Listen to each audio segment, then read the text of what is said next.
So about a year later, I went back and I was going to photograph this event that these women were organizing. And it started raining and it got canceled. So I was about to pack my stuff and go till I realized somebody gave them newspaper and that was my picture. And the funniest thing, if you look, which again, I looked at, I noticed more as I was editing, is all the women who, I mean, the only woman covering her face is the one not covering her head.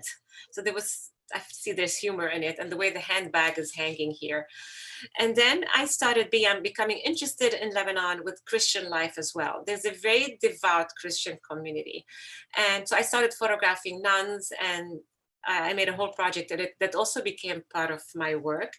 In 2008, I had a show at the ICA in Boston, the Institute of Contemporary Art, and the curator, which I'm so thankful for right now, started mixing all the images of the headscarves with women wearing the headscarf, the women of the wearing the nuns wearing the headscarf. So the whole, it makes you question the whole idea of what does the head covering mean, right?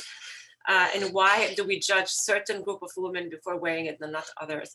So anyway, that's interesting.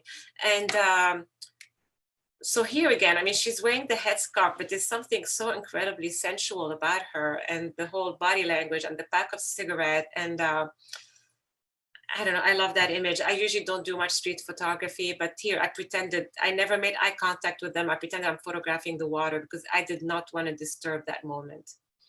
And the fact that I couldn't take my eyes off him, he looks like Bono, or what Bono looked back then, at least.